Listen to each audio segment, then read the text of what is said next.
Hello. Hello. Welcome to Destination Procrastination. How are things? We've been gone for quite some time now. Yep. It's been over a month, which is not fun, but it had to be done. Yeah, we just finished school.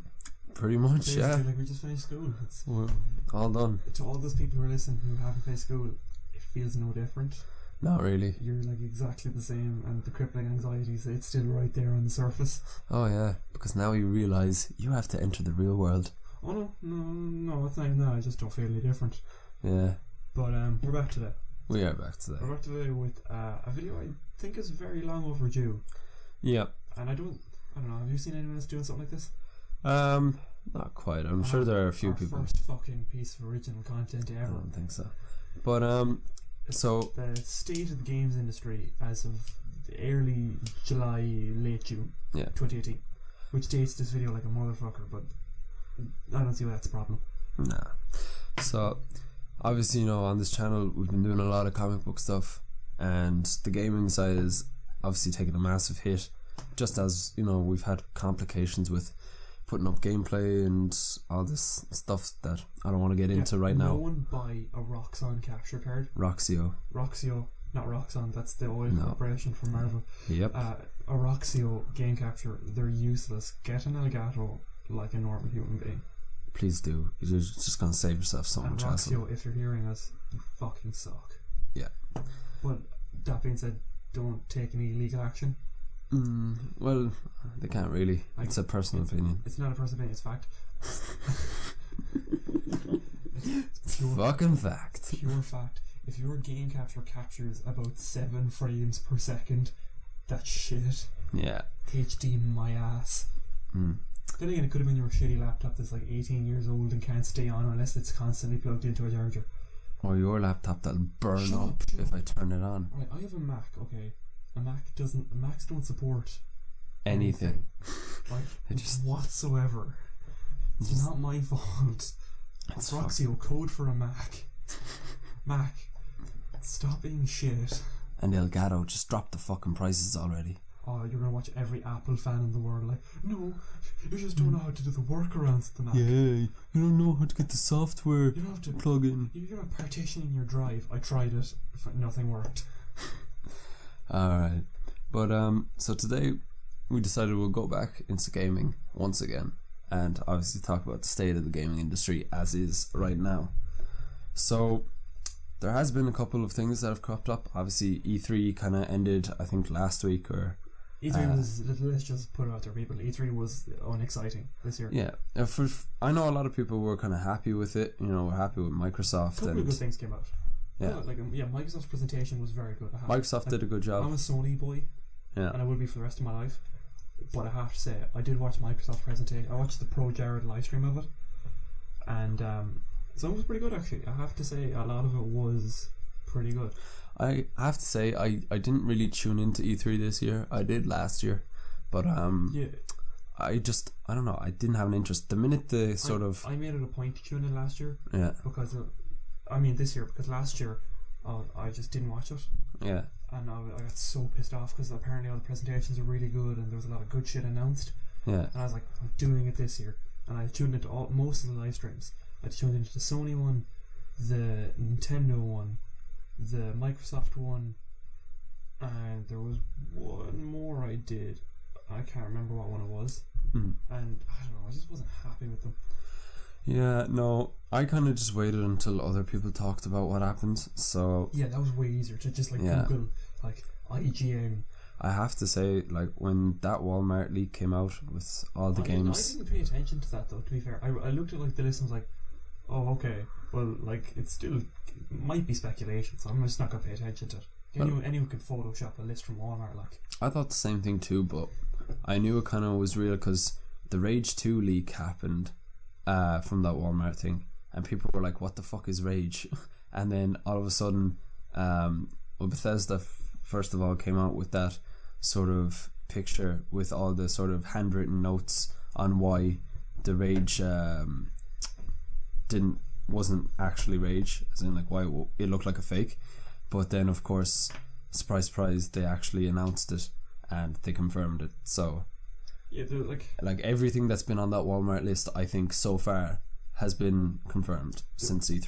The thing that got me about E3 was there was a lot of announcements, but not a lot of tangible stuff. Yeah, there's no gameplay. Where's the fucking gameplay? Like we had E3, you know, obviously Anthem, they're trying to ramp it up. I think Anthem, I like the look of Anthem. But the only thing I can think of is that like we only got that one piece of footage with the different javelin, and that everyone has been reusing constantly over and over on YouTube. The big tank one or the big tank one, the big red one. Yeah. Yeah, but there's been nothing else. Like there's that was literally all that came out at E3. Just in case. Yeah, that's all that came out at E3 for Anthem. The only people who have been given, I think, a substantial amount of gameplay have been Ubisoft with Odyssey. I'm not Odyssey. Like Origins came out. They're still like, this just goes to show you how like much Ubisoft likes to rush their projects to production. Yeah, is that Origins, all its DLC and add-on stuff is still in development. Yeah, like, they're still in the current development cycle. Like, what the fuck, Ubisoft? I'm just angry at Ubisoft because, you know, obviously... Why don't we just release them both at the same time, change the name to Pokemon, call them Pokemon Origins and Pokemon Odyssey, set one in Egypt, one in Greece, sell it to Nintendo and Game Freak and make yourself a mint. Yeah, no. It's frustrating because... you're basically releasing 2 games at once now. Yeah. Which is not good. Yeah, and for me, you know, I am an Assassin's Creed fan, as you know. But it's frustrating for me because, you know, with Origins, I thought they might actually try to make a change. You know, with that they skipped that year, and they gave it the time it needed, which was what I thought was what was going to continue on in the future. Give these games breathing space so that you can really work on them and get them great. Now they claim that Odyssey, they were working on it at the same time as Origins, which, so like, it's supposed to make us feel better, but at the same time it makes me feel like, okay, so you had half a development team working on Odyssey and half a development on Origins, and there was a parent in Origins. Like, I don't know, I liked Origins. Like, I thought it was good. Both flying through the sky, and there's like stuff clipping, and faces leaving. Oh yeah, but I mean, like every kind of game is like that. I mean, look at fucking Skyrim when that first came out. Like, yeah, but Skyrim is massive, and like, let's all face it. Origins was bigger than Skyrim. Let's all face it. Okay. Skyrim was not the nicest game graphically. No. It has not aged well. No. Under any fucking stretch of the imagination. No. Actually, speaking of Skyrim, they announced a new Elder Scrolls game. Showed nothing of it. That was actually frustrating because I saw, obviously, you know, clickbaity YouTube video, and I was like, okay, new Elder Scrolls, what's this? And you know, new Elder Scrolls, what is this? Clicked into it, it's a 10-second fucking trailer of just a landscape. Like, wow. It's just like zoomed over. It was like Elder Scrolls 6, yeah, but where's it set? Valenwood? Well, that's kind of what they wanted to do, because now you have all these, you know, dedicated Skyrim channels. It's gonna be Valenwood. I don't think it's Valenwood. I think it's Valenwood. People are saying it's either going to be Hammerfell or High Rock or the border between both. But I mean, like, to be fair, Hammerfell, that would be cool. I want Valenwood. High Rock would be okay. I want Valenwood. I just wanted Black Marsh. When people were like Black Marsh is an option, I was like, that's the Dark Elves. No, that's the Argonians. I don't know. I just want a game that isn't a re-release of fucking Skyrim. Please. Please. Like, I wouldn't be surprised if it was like Elder Scrolls 6 Skyrim 2. That would not shock me in the slightest. No, especially like when they came out with like the very special Skyrim edition, and everyone thought it was a joke, and then it actually turned out to be real. Like, stop with Skyrim already. You can get Skyrim on anything you want. Pretty much. Literally anything you want. Fucking Alexa's running Skyrim now. The very special did you see Skyrim the edition. Septiceye thing that he did? Did he try it? Yeah, and he just couldn't like. No, I didn't see that. Jack, if you're listening, let's work. Let's work together. Yeah. Let's fly back to your real home. He's like fly back. It's like an hour flight away. I know. He lives in London. I know. We could swim. Nah, you don't like swimming. I don't like the water. So that's been that. But all in all, I have to say, in the last couple of months, the games industry has been on the rise from what it was because it was Yeah. a fucking shambles. It was. Was it me, or was like from 2015 to 2017, the whole nerd culture world was in a fucking state. To me, it was ever since this gen came out, it kind of took a fucking 'Cause rock bottom. comic books were shit in the last 2 or 3 years. Yeah. Not a lot of good came out in Marvel, Image, DC, nothing. No. Like, I don't know if any MTG fans out there, I kind of went down the toilet for a while. Warhammer's gone down the toilet. That's 40k. Not Video games. fantasy. Video games were all over the place. It's not that they were all over the place. That's true, but they were also so far apart. You know, I mean, nothing. We didn't have a shit ton of releases, so any game that would come out, people would get excited for, and then it would end up being shit because people's expectations were built too high. I can deal with not having a release every 6 months if I could just have a quality game. If you said to me, okay, a new Skyrim is going to come out every 2 years, I'm like, okay, that's a long ass wait, but at least I know that that's 2 years spent developing the best game they can. Yeah. No, I agree with you there, but I mean, the problem isn't that, you know, one publisher isn't publishing a lot of games. The problem is there aren't enough publishers publishing quality games. I think a big thing as well was E3 ate through the fucking market in the past 3 years. They bought up every small developer and either E3. not E3, EA. and either ruined them or shut them down.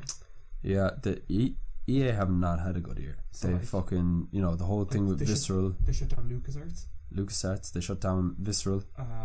Rare Studios. Is Rare on? Rare's like dissolved into EA now. Fuck's sake. Like they made all like Banjo-Kazooie and all those Yeah. old platformers. It's like, it's not like, it wasn't having a great time. And then No. the whole thing, like, microtransactions started out as this like odd thing that cropped up here and there. Like, here, you want this new thing, here, pay 99 cents within game and you get it for an hour. Yeah. And everyone kind of ignored them, but then they started getting bigger and bigger and more unavoidable, and companies picked up on it. Yeah. I think, really, if it weren't for places like Denmark and Belgium, we'd be fucked right now. Because ever since they, you know, came out with like, oh, loot boxes are gambling and you can't have them in our country, which means the EU kind of as a whole is against them. No, I'd like to preface this now. I'm not hardline against loot boxes. I think a loot box system can be implemented well, like it is in Overwatch, where it's purely optional and purely cosmetic. Like, you can't win like buffs in Overwatch. All you can win is like new skins for a character. And that being said, you win loot boxes fairly regularly when you're playing the game. Yeah, no, I can see that. Like, I played Halo 5, Like, and it's Halo not- 5 was all Like in loot Overwatch, box. you don't open a thing and go, oh yes, I got this like plus 20 headshot damage gun and now I can ruin everyone because I bought 6,000 loot boxes. Like, oh cool, I got a new Mercy skin. I can change how she looks now in game, and that's kind of cool. Or I got this new like emote, or I got this new victory pose, and it's just like these small things. Yeah. Like, it's not like that's like a loot box system done well, but like, you didn't play Middle Earth. Was it Shadow of War or Shadow of Mordor? Shadow of War.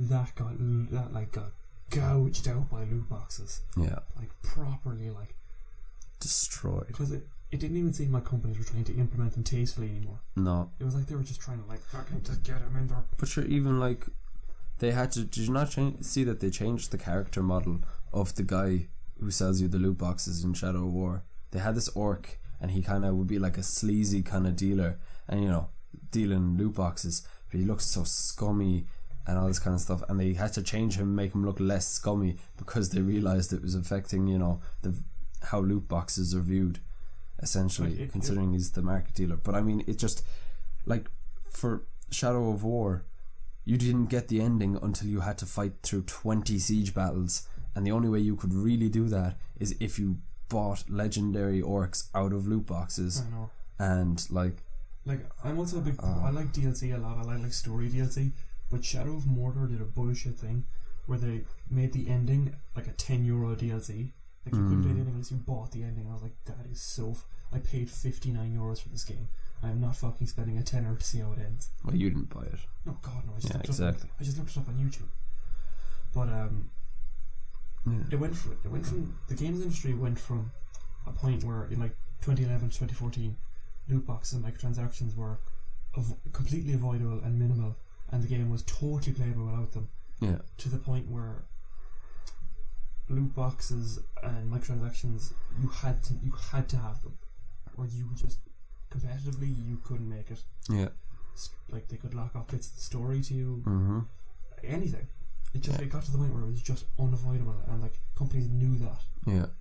And they knew that if they hyped up a game and just kind of hid the seedy kind of 99-cent to own and competitive mentality, that like when it came out, people would be like, "Fuck! I already spent money on this. I guess I have to pump more in because I want everything out of this game." Yeah.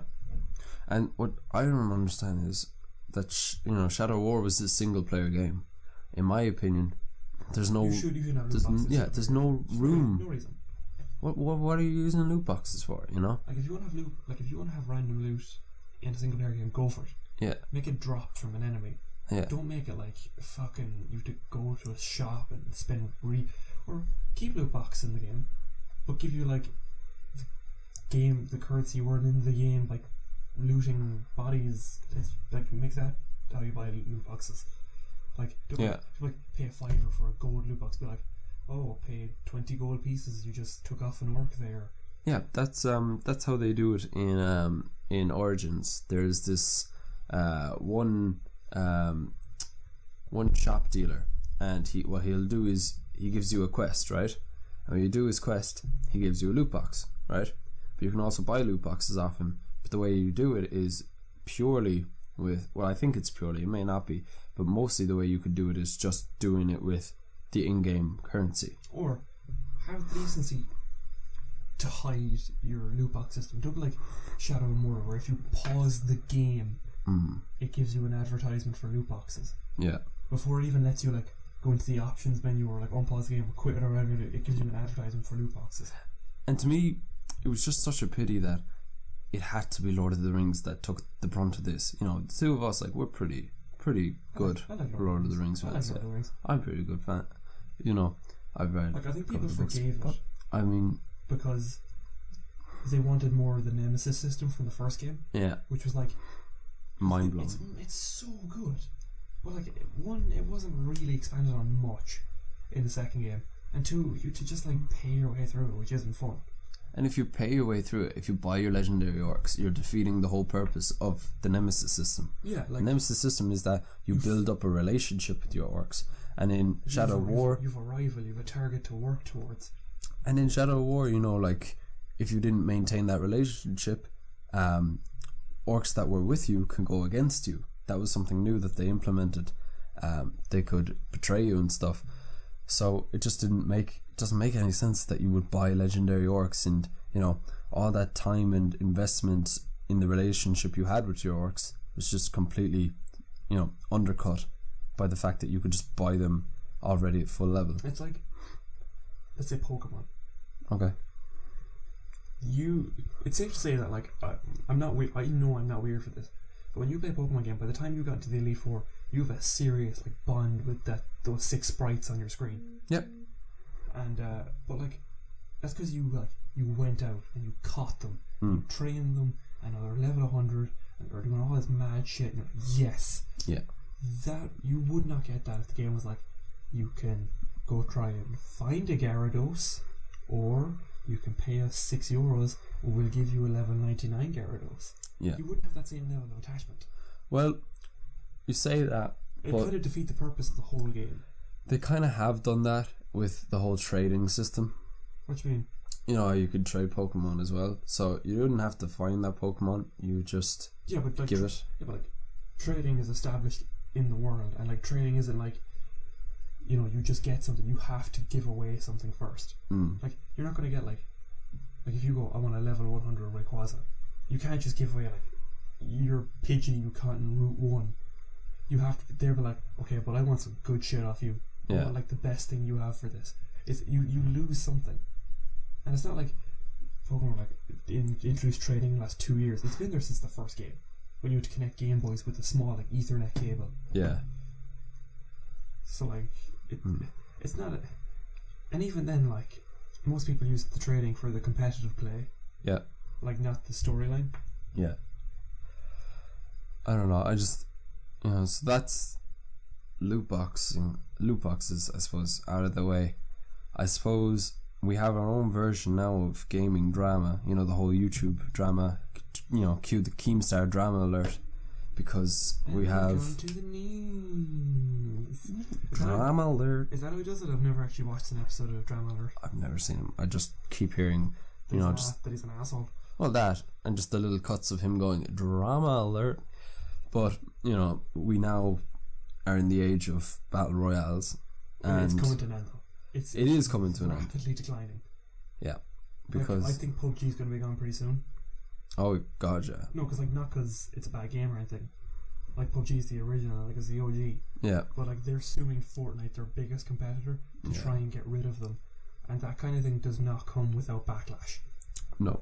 That kind of thing like affects your reputation in the public eye to the point where people will stop playing your game. Yeah. Like that's not good. Not at all, and it's not a smart decision in the public eye. No, I get it confused now. It's Epic Games that made Fortnite, wasn't it? Yes. Right. So PUBG runs off the Epic's engine, doesn't it? Whatever engine Epic use. I'd have to check that, but I don't know. I'm pretty sure I've seen it before. So basically, I think why people are saying this is such a terrible idea, aside from it just being a terrible idea, is that Epic made Fortnite. Now I could be wrong on this, but Epic made Fortnite, right? Mm-hmm. But PUBG runs on the same engine that Fortnite uses, right, that Epic owns.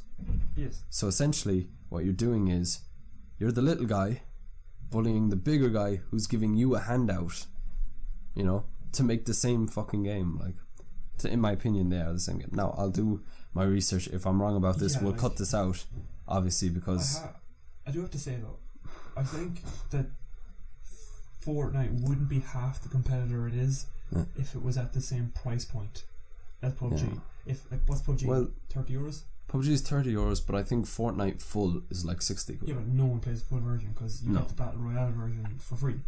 So like, if Fortnite was €30, you can get it still be killing PUBG. I think it'd just be like one of those battle royales that tried, like Lawbreakers, that tried to start up and just kind of fizzled out. Well, Lawbreakers wasn't a battle royale, but yeah. And I think, I don't know, I think it's really started to die when we start seeing the AAA games try and eat into this battle royale thing, like COD 4 or COD Black Ops 4 is now having a battle royale mode. Is that coming out? Black Ops 4? Yep. Jesus, let a brand die. And not only that, I love how Call of Duty can have brands within their brands. Yeah. Here's the thing, right? COD 4 is coming out. Yeah. It's going to be full price, 60 quid. There's no single player. They've cut out the entire single player. Okay, well, no one plays a Call of Duty for the story. No, but that's what adds value to it. You know, the more you have in a game, the higher the value. If the single player's cut out, I want it to be €45. Exactly. I don't want like a 70 40 quid, you know. Knock 25 quid off. Yeah. Off the price. Yeah, go on. Because that's just laziness. Yeah. Like that, or charge me full price and have the multiplayer be the most balanced, exciting, outstanding spectacle I've ever fucking seen. Which I'll never get in a fucking COD game. Because if you're not designing a single player, you have to put that resource somewhere. Yeah. And I want them making like the single greatest multiplayer experience of my goddamn life. Yeah, so that's what they're saying. They're saying that they don't want to do single player anymore because they really want to focus on multiplayer and zombies. And zombies. They're bringing in obviously battle royale, as I mentioned. I don't think the COD. They're bringing in vehicles as well. I don't think into it. Like, it's not safe to say like all COD games run kind of off the same engine or built upon the same engine. I don't know the COD engine supports the battle royale system very well. Here's what I'm thinking, right? If you're bringing in vehicles, right? If you're making the maps bigger, if you're doing this sort of battle royale scene, to me you just sound like you just want to be, you know, Battlefield. Oh, Battlefield is like I'm not a big first person shooter guy. I like a couple of them. I like Overwatch and a few others. Yeah. But Battlefield is by and large superior to Call of Duty. But like destructible environments, all vehicles are drivable. Like the maps are huge. Yeah. Like I haven't played a Battlefield game since like I tried out Battlefield 1, and I also tried out Call of Duty World War 2. Or was it World War One? I can't remember. Yeah. That's how little I remember, because Battlefield 1 was way better. It's fair to say, in my opinion, that Battlefield was the real originator of the whole battle royale experience, because you have your vehicles, you have your big map. It's like 10v10 teams as well. Yeah, there's more people than a COD match, but obviously not as much as in a Fortnite or it's a not like PUBG. It's not like in PUBG where it's like you're one and done. Yeah, Like you can respawn. That's Like- another thing. You can respawn. and obviously there's no sort of storm system to Yeah, you can just go. decrease the map. But yeah, I think, I don't know, I'm kind of getting sick of this, really, to be fair. This whole industry just bickering at each other, and if it's not the death of single players, it's the death of battle royales, it's the fighting, it's this constant, like, one person has to always like trip over the other person. To be fair though, like, I don't think single player experiences are going anywhere, because this brings back to like the main point, in that in the last like last couple of months, the gaming industry is at such like a high. Yeah. Like, look at the single player experiences that have come out. Detroit Become Human. Fucking excellent game. Yeah. A Way Out isn't exactly a single player experience, Yeah. but it's a story driven game. It's couch co-op, Yeah. which is What's its what own we're missing? selling point. Like, where the fuck is the couch co-op anymore? I mean, Halo 5 gets rid of the couch co-op and people were up in arms, and nobody decided, hey, if I make a game like Halo and I put in couch co-op, people will flock to my game. No one thought of that. It's not like right now when one battle royale comes out and people are like, oh my god, that's such a great idea, let's fucking do that. Like, another thing is, like, the indie scene has seen a huge explosion recently, Yeah. and I love that. Like, I don't know if anyone's ever played the game. Like, you've never played the game Fez, have you? No. Fez is this really cool platformer where to solve puzzles you have to flip it between 2D and 3D, Okay. and it's super cool game. So it sounds like Mario Paper World. Kind of, but it's a lot better, Okay. and it's a lot more interesting. It's a lot more introspective. Yeah. If anyone wants to watch a good video on that, look up The Completionist Fez. Okay. And like Abzu is a game. It has this really, really cool art style, and all you do is fucking swim through the ocean and touch fish. That's all you do. That's literally all you do. And it's like €9, and it's so well worth the €9. Like, it's like single player isn't going anywhere. No, it's not going anywhere. Like, look at the upsurgence in like game. I don't want to say gameplay light, story heavy games. Yeah, I get what you're saying. You're talking about like the Heavy Rains and the Detroit Becomes Humans like, and you're not doing a lot, yeah, but you're still engaged and you're still like yeah, in it's it. Like, you do a quick time event every now and again, but like you're not there for the gameplay. You're there because like you want to know what happens. You want to see everything go out. it's kind of like more of a movie style game. Yeah, and I'm not saying like that's totally how the industry should go, but No. but I like this heavy emphasis on a good story Yeah, over flashy graphics and multiplayer. no, I agree with you. I'm much more of a single player man than I am a multiplayer. I will take a solid single player experience. Yeah, That's why I like Final Fantasy so much, because there's rarely ever an opportunity for co-op in those games. yeah, Like, some of the older ones had like co-op, yeah. like on the SNES and stuff had like kind of co-op. I know Final Fantasy 6 did, and like, it's just, they're not light in the gameplay, No. but their story is so heavy. And like, I would take that any day over a multiplayer experience. Yeah. Like, and it's not even a real multiplayer experience, is it? Because like, you're miles, kilometers, continents away from whoever you're playing, so you're not really getting that sense of like, oh yeah. I get you. Yeah. No, I don't know. I'm kind of done. Especially, like, I'm done with the MMOs as well. To be fair, because I hate the kind of idea that, oh, you're the only person that can save the world. You and the millions of other people running around, making emotes I and hate how that doesn't fit the narrative. yeah, it's Destiny is the perfect example, because at the start of Destiny, you're told like, you're the last guardian who can save everyone and heal the world. You see like 20 other people who've just been given that speech, like, I feel much less special. Yeah, it's this idea that it's so much more focused on the gameplay and not the narrative. It kind of seems like they forgot how to meld the two together. Yeah. And if you're gonna make an MMO, then we can't be the only character that saves the universe. Do you know what I mean? We can't be the chosen one. Yeah. Say, like, work the multiplayer into the narrative. Yeah, definitely. That's why I've kind of gone stale on multiplayers. That and the fact that I just genuinely, I don't really enjoy them. I think with a multiplayer game, like, I might get a good maybe a good week or two out of it, right? And then by the time we pass the second week, it's just stale and repetitive, and I just kind of find that I could easily go back to a game, like one of my favorite games that no one ever played, Kingdom of Amalur Reckoning, right? Bit of a Skyrim clone, but the game was just so fun, so replayable. You could do so many different things at any one point that, it just, to me, that's always more intriguing and more engaging than just, I'm gonna pop onto COD or Fortnite or something, and I'm gonna do the same thing I've been doing on COD and Fortnite since their inceptions. Or look, a perfect example of multiplayer being worked into the narrative is Dark Souls. I don't like Dark Souls multiplayer, I have to be honest. I like the PvP, and it's worked into the universe, because it's like you use this or travel to other people's worlds, take this, like, it's worked in, like, it's not just like in the main menu there's this option for multiplayer and you go fucking kill someone in PvP.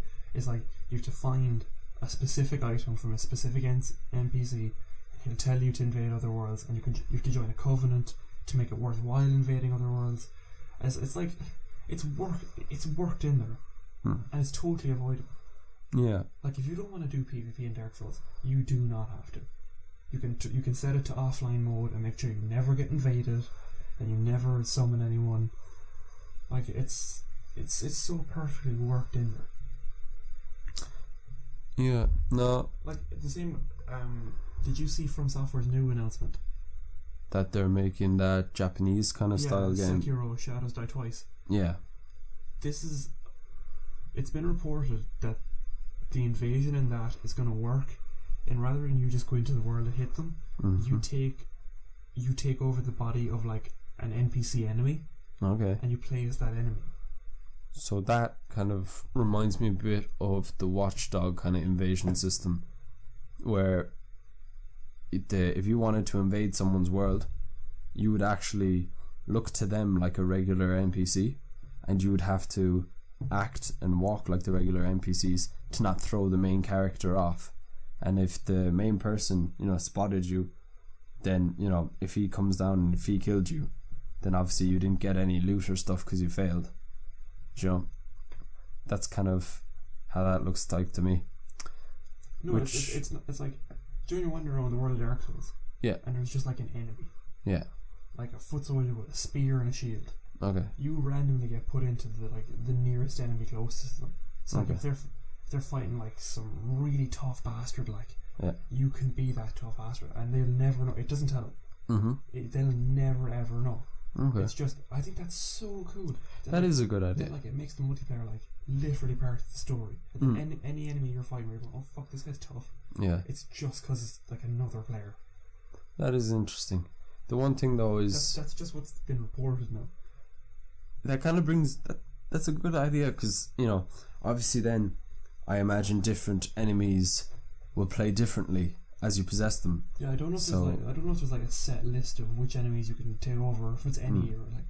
But that kind of brings another element then, because what you'd have to do is you'd have to learn how different enemies move and how they attack, and if you're the player who's being invaded, you'd have to realize that you have been invaded, and if you're the invader, you're going to have to realize the certain specific moveset of the creature you've just possessed. Like, I think that's super. That is a good idea. Like, I do like that. That's so innovative as a multiplayer thing. And like, everyone's kind of freaking out because Sekiro is moving really, really far away from the like Soulsborne mechanics. I'm not. That doesn't. Like, there's no stamina bar. There's no stamina bar anymore. It's Okay. like it's called like poise or balance. Okay. And basically, have you seen the trailer for it? No. Oh, it's so like you could do like proper like samurai sword deflections. Okay. And like if you mistime that, they hit you and they knock you off balance. Yeah. But if you time it right, you hit them back and knock them off balance. Okay. And like you have a grappling hook to move around the place, and like, it's gonna be so.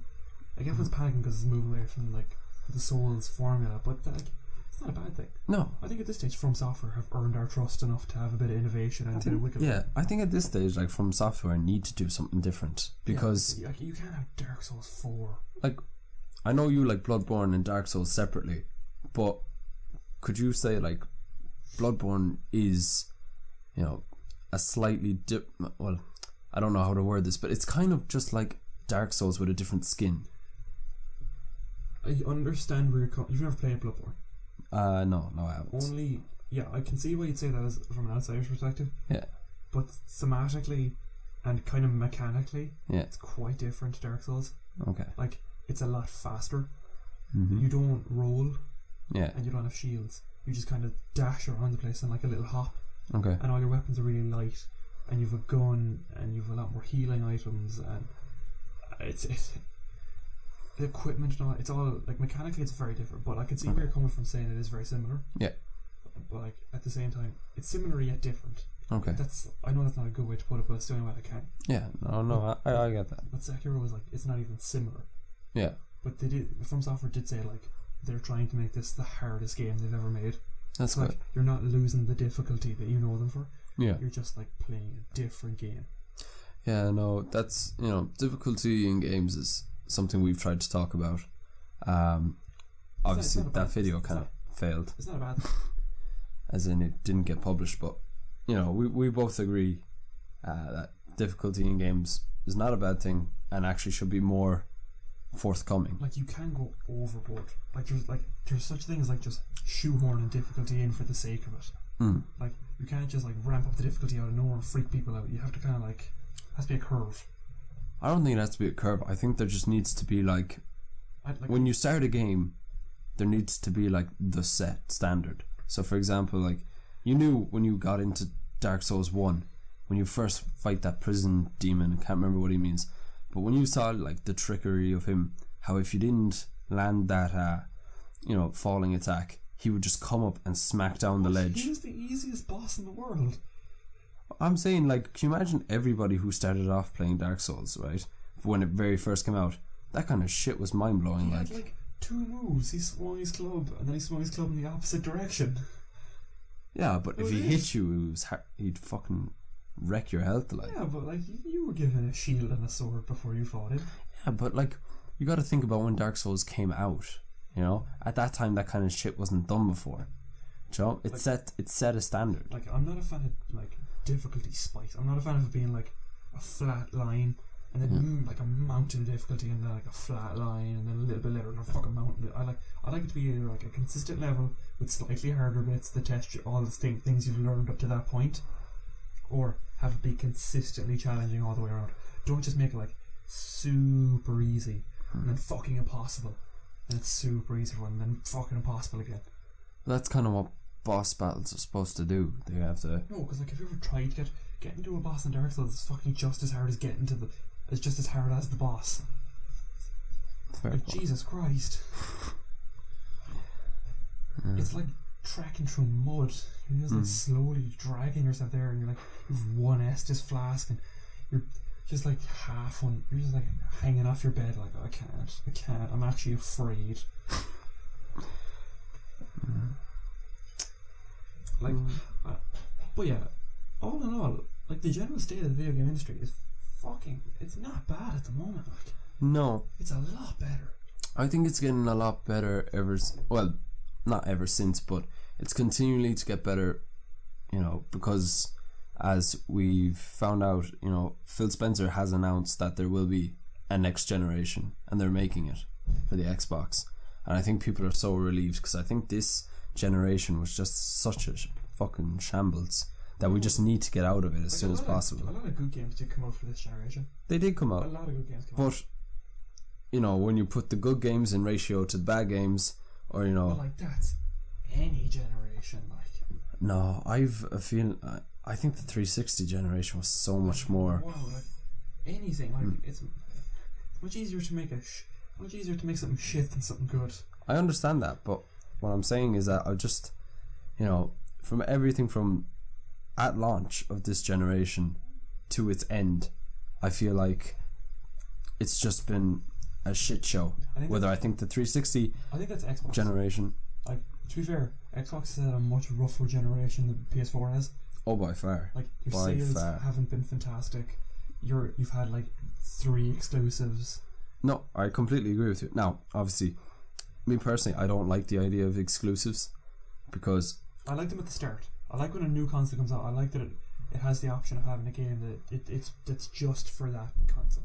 But I don't like it later on in the cycle. Like, I understand it from a business perspective. Like, I get it. I get why you would want to do it. But I don't like it because I feel like what you're doing is you're just locking gamers out of games. Do you know what I mean? I get that as well, but most exclusives these days are timed exclusives. Yeah. And at the same time, like, I can appreciate an exclusive for the first 4 months-ish of a console's cycle. Yeah, I can tolerate it then. Like, I understand. But if you're like a year in and you're still like, this is a PS4 exclusive, like, come on, man, just release it and everything. You're only hurting yourself. And you're only hurting your sales too. Like, I understand, like, why indie developers love exclusives because, it gets them published. When you make an indie game, there's not a guarantee that you're ever going to make money, and that if you put on Steam, you put €100 into it, there's no guarantee you're getting that €100 back. Steam is very odd. Like, I understand exclusive with indie games because a lot of indie games find it hard to get published and they're not part of a big company. Yeah. So I can see them going to like Sony and being like, can we put this on the PS Store? Yeah. And they look at it and it's like some retro pixelated platformer. Yeah. With like some really cool mechanic that they're putting up like €16. Mm-hmm. But they look at them, they're just some like developing team from the back Arsenal. There's 4 of them. Mm-hmm. And they can go, look, okay. Yeah. But we want this just on our... The exception is this is just for PS4. Yeah. That is the only way we're publishing it. Yeah, no, that makes sense. I get it for the indie developers, and I think it's great for them. I really do. But for like when you're doing, I suppose first party developments, because like Steam is like the Wild West of the video game world. Like anything, pretty much really anything, fucking is. Like, pretty much anything fucking goes on Steam. Like, oh man, I was looking at the numbers there, like how many games get released on Steam a day. It's fucking like you wouldn't believe it. There's no. It nearly seems like on Steam there's no filtration. It's just give us your money and we'll put it up. Like honestly, like a Steam sale is like a race to the bottom of the ocean to see how low prices it can get. But yeah, no, I really hope now. Actually, do you know what? Go on. If you want Half-Life 3, that's how you get it. Stop using Steam. When Steam stops making Valve money, they'll release Half-Life 3. Game Newell will come back onto the PlayStation stand for E3. I swear to God, if people stop using Steam, I guarantee you the panic for money will make Valve release the Half-Life 3 that they've had in development for like 16 years. The only thing is though, like for PC gamers, there's no real other option. Do you know? Yeah. Like, if you're a console gamer, you got your GameStop and your stuff. Steam is safe. Steam is very safe. Steam got your back. Like, yeah. If you don't like the game, Steam will give you your money back. Yeah. Anything. Like if there's a virus in the code, Steam will root it out for you. Mm-hmm. Like Steam has your back. Yeah. And it's when you look at all these sites like G2A and stuff who are claiming to be competitors of Steam, they're still selling you Steam keys. Yeah. Just at a cheaper price than Steam would. Like, to be fair, I actually had a really good point and I lost it. To be fair, with Steam and consoles though, fuck, what was my point? Jesus, god damn it. I had something really good.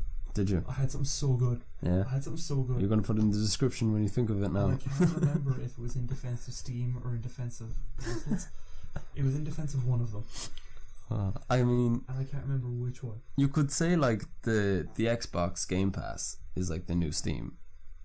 But having said that, I actually really like the idea of the Xbox Game Pass because goddamn, I got it. Go on, give me a point. I remember it. Go on. There's no quality control on Steam. That's what I said like literally about 5 minutes ago. No, you meant like there's no filtration. Like like the game Batman Arkham Knight. Oh, stop. The port to that on Steam was fucking shambles. Was horrific. It ran at like if it ran, Yeah. it ran at like 6 frames per second. It froze, it bugged, it broke, it got destroyed. It caused like memory leaks on computers, it ruined hard drives. It was just not good. You couldn't play the game for like a solid month after its You release. couldn't play the game like for like 2 seconds. Yeah. You just couldn't. It was And like no matter how powerful your PC was, you just could not run it. no. And like that's it, like Steam is like such like a Wild West place. It's like fuck it, your game is like it's like full of bugs. It runs at half a frame an hour. Whatever, man, go for it. Fucking yes. Just give me the fucking money and I'll let you have it, you know? Freedom of like expression. Fucking alright, Steam, but could you please like look at the games on Steam that stay in early access Forever. for like years at a time, so they don't have to deal with like publishing it. I know. So they just like fucking how long was PUBG in fucking early access? 3-4 years. Fuck that. How long was Ark in early access? Fucking too long. Way too fucking Because I long. remember, because I have a PS4, right, and I love Ark, Yeah. and I remember Sony going, "No, you can't have this until we have a completed game." And I was like, "Fuck you, Sony! They're never gonna have a completed game." And I remember I saw like a gaming Bible post that when like Ark Survival Evolved comes out in PS4 like the 2nd of November, and I was like, "Fuck! It's the 1st of November, and I don't have that kind of cash on me." And I was like, "Oh, but it's finally fucking out!" Ah. I don't know. I mean, I think early access shouldn't even be a thing to begin I with. think early access is nice because it gives. I think early access is nice because you can win, you can play a game, and you can just be like, "Oh yes, but this is bad, and we need this to be fixed." That's what a beta is supposed to do. Like, if you just have a timed beta, but don't make it like, don't make the time obviously like an hour. Give people like, I would say, a month, right? Your month. You get your month beta. Go in, play it for the month, see what's good, see what's bad, put it in the feedback, and then that's it. You close the beta. You don't let anyone go near it. You work your fucking ass off to but fix those the thing with problems. the beta is once you have those issues, that's all the feedback you have. But with early access is like, you know, if you have it on early access for a year, over the year, any tweaks and changes you make, you can get instantaneous response to it. Like say you tweak up damage by 20% in a beta, and you bring it down way too low, Yeah. and the game comes out, people are like, "What the fuck? Like nothing works." And they're like, "Well, we gave you a beta," and they're like, "Yeah, we gave us nothing else." But like with early access, it can be like they tweak the damage up, they tweak it down too low. People are still playing like, "Okay, it's way too low now." And they're like, "Okay, is this a happy medium?" And people are like, "Yes." And then when it finally comes out, it's more or less, unless it's fucking PUBG, which is optimized so shit, it's more or less like the best version it can be. But I feel like if you have it in early access, right, and you do that, as you were talking about, getting the happy medium, that process overall will probably take so fucking long that people have pretty much, the people who were complaining won't probably buy the full game now because they pretty much played it in the early access. They've done everything in the early access. They've, you know, unless you really introduce something new into the final product. That's what Ark did with early access. Yeah, I get They that. brought out like shit tons of content when it fully released, and new maps, and like and they're still adding more stuff to it. Like, No, I get that, and I understand that, and that's why, you know, that's when it's done good. But when it's not done good, you know, we've had this problem a lot of times. Not specifically with early access, we've had it with betas.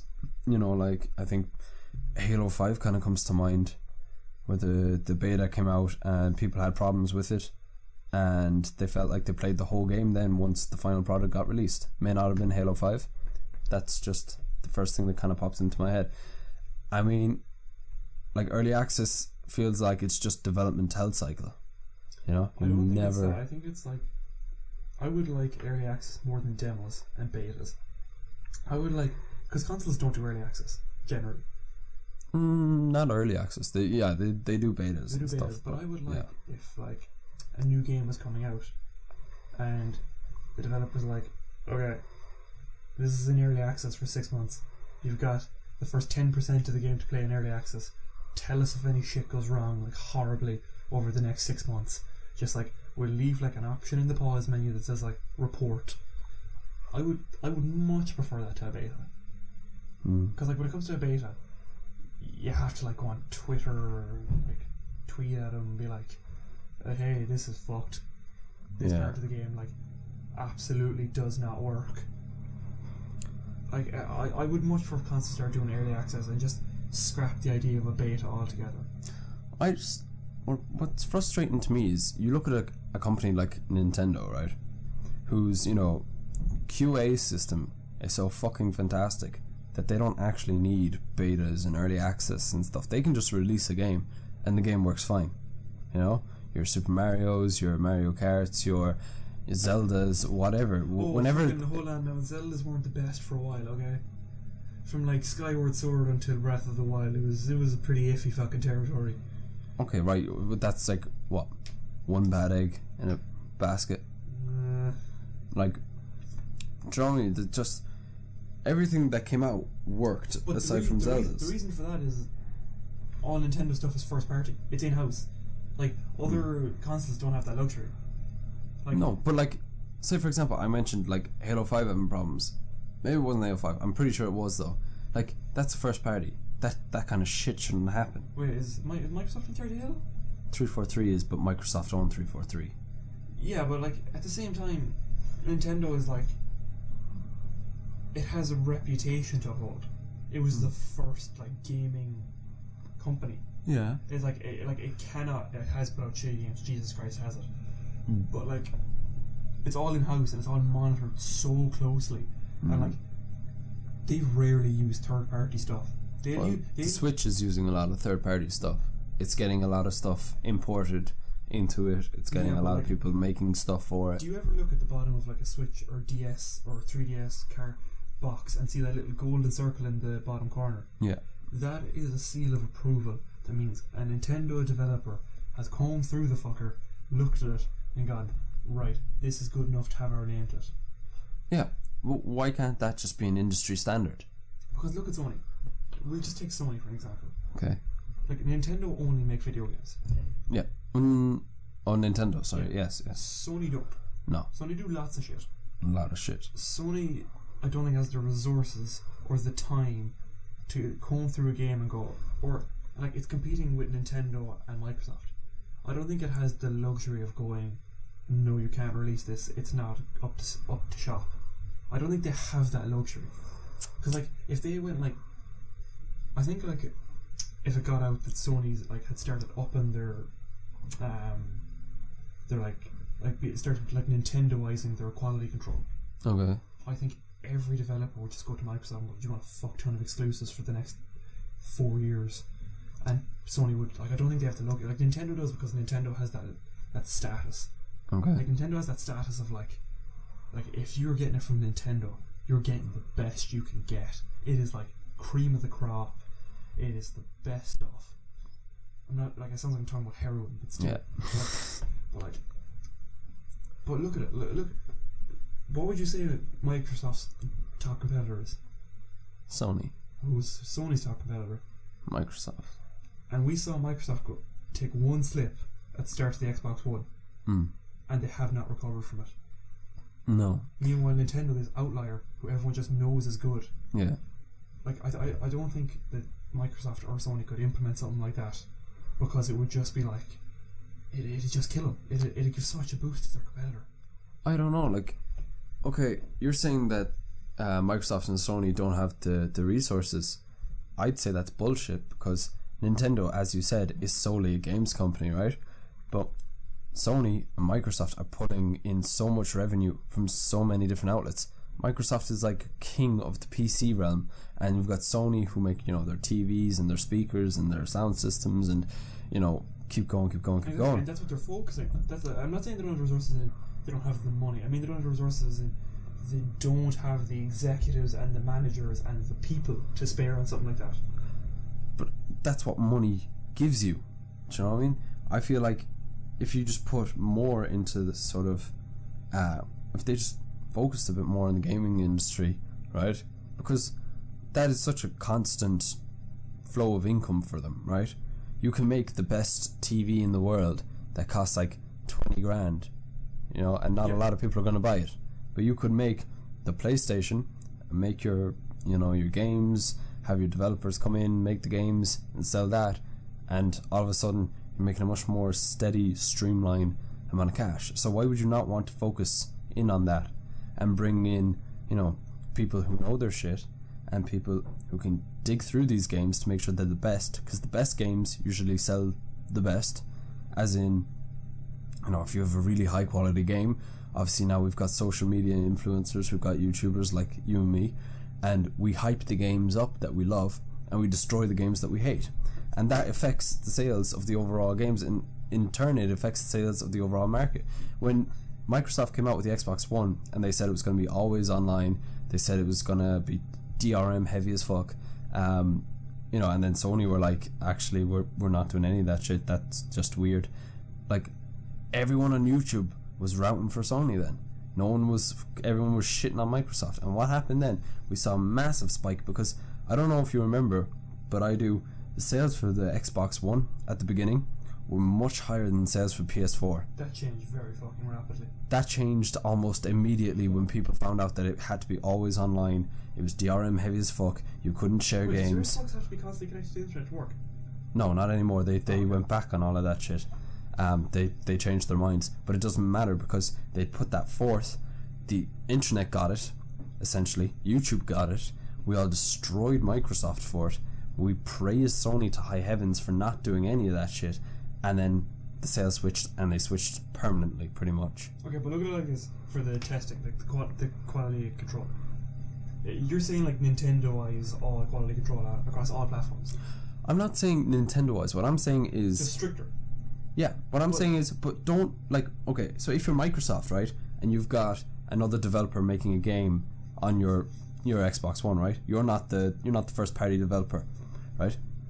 Don't sell that game until you've gotten someone from Microsoft to go to this third party developer to go through the game to make sure that it's, perfect, and then sell it off. I understand that takes more time, I understand it takes more money. Okay, but look at it like this. Look at it this way. In your world, do Sony and Microsoft implement this at the same time, or does one of them do it and the other one follows?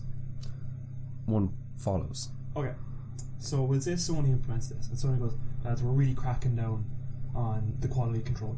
Okay. Your game does not get past us unless it is like 100% completed, no bugs, no glitches, it has to be pristine. Alright. Do you think that the current way Assassin's Creed games are going, or Call of Duty games are going, or anything like that, would ever fucking make it past those tests the way they're going right now? No, but that's what but do you think that those companies would wait the 2 months for Sony to test them, or would they just go straight to Xbox and release it straight away? I get where you're coming from, right? But it's like they would not wait. They wouldn't go, okay Sony, no problem, we'll hold it after months. They go, fuck you, we're going to Microsoft. Yeah. Microsoft will release it straight away and then make millions. No, I get that, but what have we seen from companies taking their time to really go through their games, right? We get games with much higher sales, right? You mentioned Assassin's Creed. Look at Origins, right? It took a 2-year break. They made sure they really had their fucking shit together. And it still wasn't like perfect. Alright, yeah, there were a few glitches. It wasn't perfect, alright. But it sold so much fucking better than Assassin's Creed Unity or Syndicate, the 2 games that came before it. Like, so much fucking better. It was praised by all of YouTube, praised by the internet, and it just took off, right? The same thing with Skyrim, Skyrim wasn't the best Jesus glitch. Christ, Skyrim never would have made it past the quality control. No, it wouldn't have. But that being said, they took time to make it. It's coming out on Switch. Yeah. And I want to see it like fucking Nintendo ironed out. Yeah. I want to see it like fucking smoothed out by Nintendo. So, taking time to make great games. Do you think the games industry should go more towards quality over quantity in terms of games? I do. You mentioned that as well at the beginning of the podcast, that you'd rather see that too. Like, I would rather see. Yeah, you're right. I would rather wait 2 years for a game to release than have it released in 6 months and be shit. But at the same time, I would much rather Sony release shitty games than go bust because they're not releasing any games. I do get that. Because Sony goes bust, I'm not fucking buying an Xbox. I would literally just not play video games. Just get a PC. Yeah, I'll get a PC, I'll get a Switch, but I will not buy an Xbox. But that's just because you're Sony ponies talking. I do not trust your company in the slightest. That's not technically my company, but You hold 51% of the shares. I do not trust you and Bill Gates. I was going to say as far as I could throw you, but I reckon I could launch Bill Gates over a house. I think everyone could. I could put like a perfect spot. Oh yeah, by the way, I need to be out of here by 6:20. Do you? Yeah. Yeah, lots of time. Yeah. Lots of time. But like, I agree that the quality assurance should be a little bit better, but that's why we should have the early access, so it can be better. So it can be like ironed out by the time it's released, instead of just having to like. I feel like though that like early access just kind of, while it sounds good in practice, I feel that just too many games just get stuck in it. Okay, how about this? It's not like Steam Early Access where you can stay in Early Access for 17 years. Yeah. You know, by the time it comes out, your game's legally able to rent a car and smoke a cigarette. Yeah. I think that Sony and Microsoft should be like, right, all games can choose to go to Early Access if they want, so you can iron out all bugs and issues and get a feel for the audience. Yeah. But you can only do that for 6 months maximum. That's it. That's what I was saying with the betas. Like. And then like, because a beta you get like a key. I mean, Early Access, like everyone can just get it and sign up and go for it. Okay, fair enough. And like you have to have like in the menu, you have to have what they said, report issue. You can't just be like waiting for people to tweet you about it. You have to like get it instantaneously, and you could have it for 6 months. And if it isn't released by 6 months into Early Access, or like if it isn't taken out, like okay, not released after 6 months Early Access, but like if it isn't like if the Early Access version isn't taken down after 6 months, you'll be removed from the store. I think that's fair. Yeah. And I think the Early Access version, not free, because then like you can just play the game for free for 6 months and you don't really need. I think like you drop like 15 on it. You drop like 15 on the Early Access, or Sony looks at the state of the air, and Microsoft looks at the state of the Early Access and go, okay, that the state that is in now, it is worth a $5. Yeah. That is how much you will charge for it, no more, no less. I think like if you're going to start charging for Early Access, number one, I don't really agree with it, but if you were to, I think it should deduct from the full price of the game, right? So if you're putting in like 15 to play Early Access, you only need to pay like 45 then. I think that's fair. Because you still get the same amount of money. Like I think that's fair. Yeah. Like kind of like a half pre-order. You pre-order the game, you get it in Early Access, and if you don't like the Early Access, the Early Access also counts as like a refund period. That you can go, okay, this game's not for me in the Early Access. Maybe I'll try it later, but as of right now, I want my money back. Well, I don't necessarily agree with pre-orders, but that system could be taken advantage of. But yeah, I think that would be that's smart decision, but it'd be a very player-friendly decision. Because like that's the main difference between Sony, Microsoft, Nintendo.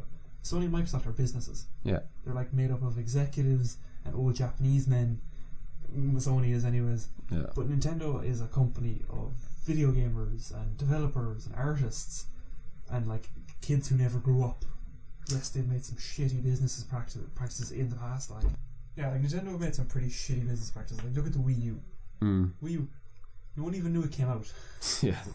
No one knew it existed until they started releasing games. People were like, oh, what the fuck is a Wii U? Like, I'm not saying they're immune to it. I'm just saying they're much more player conscious and they know what the players want. Yeah, I get that. Like, look at all of their announcement at E3. Fucking the new Smash Bros. With every single character that's ever come out in any Smash game. Yeah. That's epic. That is. Like, that is great. Like, I have to say, like, the Wii U it did kind of decimate. Oh yeah, they got fucked. But their market share is just huge now that the Switch has come out. Like, I don't think anyone expected great things from the Switch. No. Everyone wanted great things from it, but no one expected great things. And then when it was brilliant, everyone was like, oh, fuck, yes! Nintendo! Go Japan! I think the thing about the Switch is, it's kind of a one-of-a-kind thing. Now, it's like the motion tech we all wanted fully realised. Well, it's not even motion tech. No, yeah, it's motion tech. I know it is, yeah, but that's not the seller. The system seller. But that's how it should have been. Remember the Wii? How shitty the motion tech was in that. Yeah. The Switch one was like, there's motion tech here. You can use it if you want, but we have controllers. Yeah. No. The thing that's the system seller is just the portability of the fucking thing. You could plug it into your TV, or you can take it with you.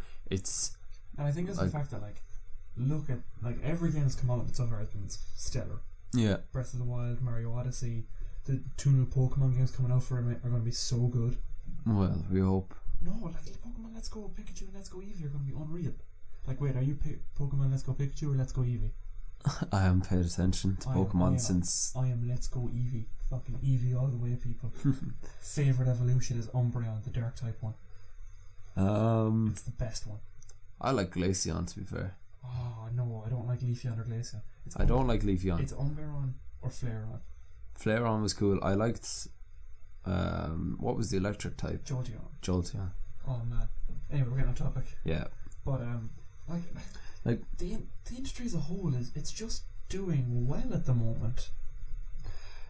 It is doing well. It's just doing good.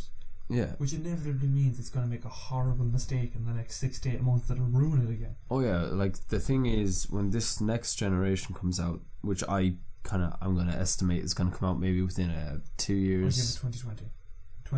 Mid 2020. Yeah, I 2020 like 2 years to 3 years. I think is where it's coming. 2020, because everyone will have spare time, and will be able to like kill a shit ton of time on the console. It'll be that, or it'll be Christmas 2020. So, and I think, they're doing their best to ramp up this generation so that they can get the most out of it before they go into a new territory. And I pray to God that we don't have a launch like we had for this generation. Like, I don't want, like, the last generation and this generation, when I don't want another thing that, like, there was that weird ether between the two generations where, like, games were on both generations and it was kind of odd. Yeah. Like, coming soon to PS3, but also PS4 when it comes out, and you're just like, fuck. Like, I want it to be like, okay, when the PS5 comes out, the PS4 is done. I want that to just be. I want the PS4 to have some unreal end of cycle releases that'll tide you over until you can afford the PlayStation 5. That's what I was just gonna say. Like, if you have a very abrupt stop, that's gonna piss a lot of people off. Like, I don't want PS4 games still coming out in 2020. Yeah. Well, what I think should happen is that all the games they have in development right now, even games we don't know about, just keep developing them, and then when you introduce the PlayStation 5, right, you make a separate line for the PlayStation 5. All those ones that you had in development for the PS4, that's it, they're done. So you just keep them slowly coming out, trickling out, but don't have the PS5 games and the PS4 games. They need to be separate together. Like, it's weird. Well, like, you can't have the same game on both platforms. Always different games. Like, I don't want, like, stroll it down. 2020 Grand Theft Auto 6 beyond, like, being released towards the end of the PS4's life cycle and the start of the PS5 and it being out in both. Yeah. I want, like, I won't even say 5. I'll say 3 or 4, maybe 3 stellar releases to, like, give the PS4 one last, like, hurrah. Yeah. That can give you, like, the year of play you need to save up the money to buy the PS5 and then invest it in that. Yeah. That's what I want. I don't want it to be like this half end and this half start. Yeah. Because, like, why the fuck would I buy a PS5 if I can just get the same thing on the PS4? Well, what I think needs to happen is I don't want any more, like, at launch for all these big system sellers to come out necessarily, like when they initially launch it. So, like, your Grand Theft Auto. One, I know Grand Theft Auto isn't a system seller, but your big heavy hitters. I would much rather like some sort of smaller games, but good games, good looking games, like Scalebound, for example. That has to come back.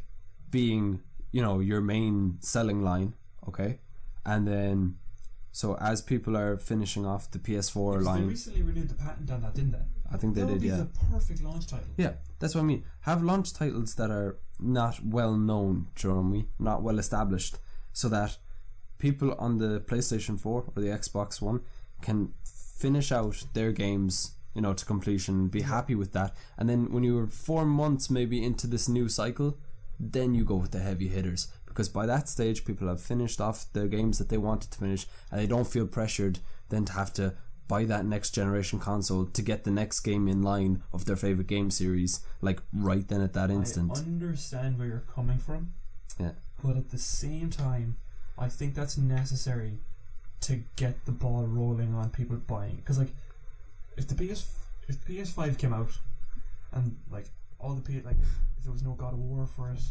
if there was no, give me some more PS6 exclusives. Last of Us. The Last of Us. If there was no like Last of Us 3, if there was none of that stuff to like drive up the sales and be like, look, this is the next thing in this line. And if it's just like, okay, here's like this original game, here's a couple of indies things, here's like a sequel to like a lesser known franchise to launch it. It's like, it's not gonna, like, remember the Switch came out and it didn't have any games? Yeah. It had like one. Yeah. Like, I don't know, because like what I'm saying, because then you're stuck with like these games like going, okay, but like I beat all them, and I need the big shit to come out. yeah, but that's what I'm saying. I'm not saying like just keep them in reserves and don't tell anybody about them, and then all of a sudden they come out of nowhere. I'm saying like, all right, well, we have these games, but we're not going to release them just for maybe 2 months, maybe 3 months, just so that they can, you know, they can ease people into this new generation. And once you're eased up, once you've got like the smaller titles and, you know, you had a bit of fun with those, then I slap you with, you know, your God of War, your Last of Us, your Halos, your... I understand that, but at the same time, I do think you need a few heavy hitters out at launch, just so people go, oh, okay, I actually have a reason to buy this console. Yeah. Because like if you just release like... I get you, like, I'm just... No, I see it from both stands. I understand your point as well, but I'm just saying, like, if you just release like some unknown shit with the console, like, it could be the best game in the world, it could be the greatest thing ever. People are going to look at it and go, well, I'm not basically paying €400 to try out this game. I want to pay €400 to try out a franchise that I know I'm going to enjoy. Well, you see, this is where I kind of come in with, you know, again, social media and the internet. You know, if the internet likes a game, it's going to fucking blow it up, right? So you're more inclined then to buy that game. It's like the same thing, like if a game is really shit, the internet is really gonna fucking just rape it. But then again, like, you can't trust the internet. The internet is like this massive collection of every fucking opinion in the world. Yeah, but there's a general scheme, right? So if I use the opinion that the game is good, you have the opinion that the game is bad, you have the opinion that the company is bad, so the game must be shitty, you have the opinion that the game is made of cheese. Fucking, you've everything. Not necessarily. Like if I said the word, you know, Detroit, what do you think? You think automatically great game, right? It's a great game, but that's because everyone's been telling you it's a great game. You haven't played it for yourself, so you don't really know if it's a great game.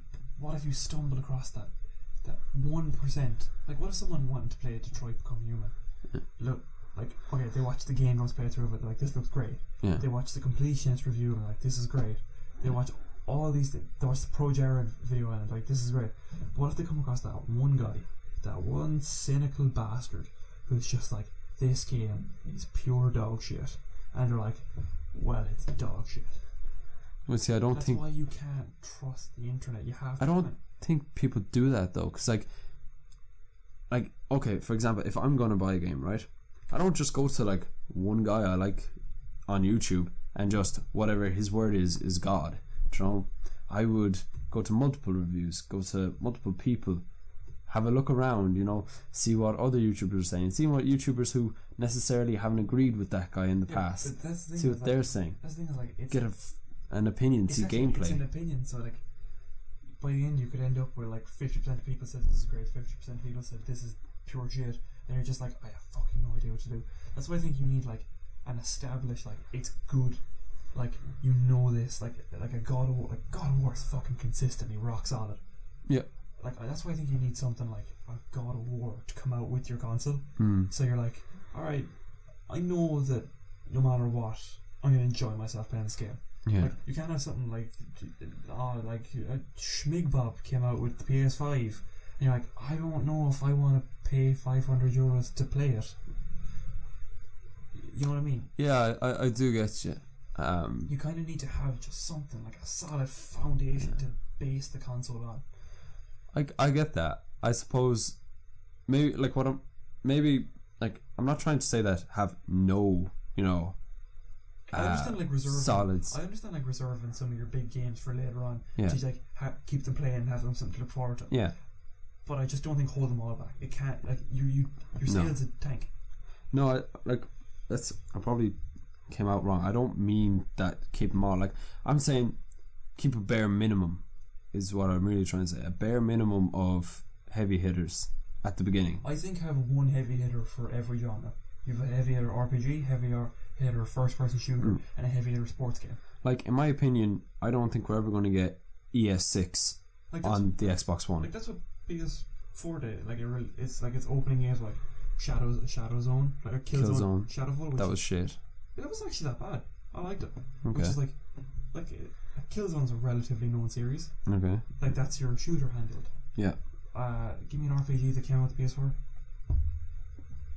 Like Skyrim Special Edition. Yeah, fuck it, literally. Skyrim. That's literally like, that's the only RPG I can actually fucking think there was of. definitely one that was a release for it. I can't remember. Then you've like Drive Club and The Crew, which handles your racing games. You've the FIFA, whichever. Yeah, but The Crew was shit as well. Like, yeah, but Drive Club was good. Okay. And then you have like FIFA, fucking same as last year. FIFA 20 similar comes out, and like that's your sports game handled, and it's you just or like fucking anything. Like, you just need to have like one for everything, and it needs to be like something that people know, so they can be like, all right, I can get invested in the RPG scene on PS4. I can get invested in the sports scene on the PS4. You can't just be like, fucking, here's just we're not releasing any fucking racing games. All we're gonna have for the opening 6 months is shooters, things with swords. Other. Yeah, I didn't say that though. I didn't say like restrict the genre. I said like, restrict, just like, don't necessarily get rid of your heavy hitters. Don't necessarily restrict your genres. I mean, no, do restrict your heavy hitters, but just don't have nothing. I mean, obviously, as business practice, there needs to be something that people can look forward to. But if you lay all your heavy hitters out in the line, who the fuck is gonna? There's nothing to look forward to then. You burnt out all your fucking cash. I'm of the opinion that when you bring out all your heavy hitters at once, that brings them in, and then anything new and original that comes out is like, oh, well, shit, that actually looks okay, and I have the console now because I bought it for this, so I may as well try it. And then you grow a culture of it. And, like, say I don't like the way I would say God of War. Say FIFA 6000 comes out on PS4 to launch. Yeah, and that's their big heavy hitter. Mm-hmm. It brings them in, and then they release like fucking, I don't know, Curtain or Radiator or fucking something, like Shooting McGun indie, and they're like, okay, well, I bought this console for FIFA, but now that I have this console, I'm a little more inclined to try out some of the more obscure shit in it. See, the way I would think about it then is like, if someone comes in and all that's there are heavy hitters, right? They buy all the heavy hitters, they play the games, they love them, they want more heavy hitters, and then Sony, Microsoft, Nintendo, whoever are just kind of like, well, fuck, that was kind of all we had planned, so here's some indie games. Yeah, but that's the thing, don't have it be all you planned. I mean, yeah, that's what I'm saying. Like, just keep them back. I mean, have all your heavy hitter franchises, get them out of the way, because that's what people really want, and then but have other things in the background that are interesting to look at, and that way they're gonna have what they need to get that new thing. Like The Last of Us. The Last of Us is an outstanding game. Yeah. Last of Us is a brilliant game, but it wouldn't have made you buy a PS4. It would not at the start. Maybe 6 months down the line it would have, when everyone knew about it and everyone knew it. But when it came out, you would not have looked at it and gone, that makes me want to get a PS4. But when God of War came out, or when the new Call of Duty comes out or something, it makes people go, I kind of need the next generation. So you have all your heavy hitters just to drag people in. Then you have your great stuff like your Last of Us, your Detroit. No one looked at Detroit Become Human and went, I need to get a PS4 to play this, or I need to get an Xbox One to play this. It just didn't happen. 6 months down the line, maybe, yeah, it happens, but not initially. You know what I mean? Yeah. That's why the Switch led with Breath of the Wild. Fucking look at it. If they had led with fucking anything else, literally anything else that wasn't Mario, Zelda, Pokemon, Smash, Metroid. No, I get that, but the thing about the Switch is that Nintendo fans were in such dire need of an actual good console that it was going to sell no matter what. Do you want to know how much Breath of the Wild attracted people to the Switch? Go on. Did you know that Breath of the Wild came out on the Wii U? No, I didn't. No one did. And everyone was there going, I can't play Breath of the Wild because I don't have a Switch, because it was so attractive to buy a Switch because that heavy hitter came out at the start that the Wii U version wasn't even glanced at. And to my knowledge, it is like just as good as the Switch version. But like what I'm saying is like, all right, when you have like the Xbox One and we're gonna say the Xbox 2 coming in like a couple of years. Call it the fucking Xbox 2. I know, don't call it that, but Call it anything. just my idea, right? Is that you've got two consoles, right, come together, but people like the Xbox One hasn't properly died out yet. Like the Wii U had pretty much died out from the get go. You know, there was no. It had some good stuff, but it never garnered the attention it needed. So that's why people were craving the next console. It didn't matter what it was; they just wanted something that wasn't the Wii U. So everyone went to buy it. The fact that Zelda was on it too, that was a big plus. I'm not gonna lie, you know, that would have helped. But I'm saying with this one, right? So we're not craving the next generation. I am exactly totally content with the PS4. That's my point. So we don't need to have all the heavy hitters exclusive and coming straight away on the next generation. Because you're saying we're not craving the next generation, right? Yeah. So if they don't release with the heavy hitters for the first 6 odd months, the fuck are we there? We're not even going to pay attention to it because we're content. I think they need the heavy hitters to make the people who are content with the current generation go, alright, I'm not actually content with the current generation, I need to upgrade. Because like, you're kind of defeating your own point by saying like we're content with the current generation, so we don't need anything to entice us to the next one. I think because we're content with the current generation, we definitely need something to entice us to the next one, to move on and kind of grow. Do you see what I mean? Yeah, no, the point I'm getting to? I get that, and that's a good point. That is a good point. I can definitely see it that way. But what I'm really trying to get at is that it's too, in my opinion, it's too soon. Do you know what I mean? Oh, it's definitely too soon. Yeah. Jesus Christ, it's too soon. But in so if you but in 2020, I want some like big franchise shit coming out with my PS5. I want my PS5 to come bundled with a new God of War, some other shit.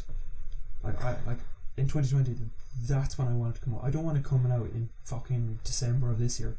If the PS5 is announced any time before 2020, I'm not buying it. Like I will never wait until like it's 2020 and I'm like, okay, I'm at my rope's end here. But like, yeah, I think we're way off topic now. Oh, we got so far off topic. But like, I don't think we need another generation because the industry is so good right now. I wouldn't say it's so good, but it's definitely in a place where we don't need it. Yeah, so, like, I'm happy with every release that's coming out.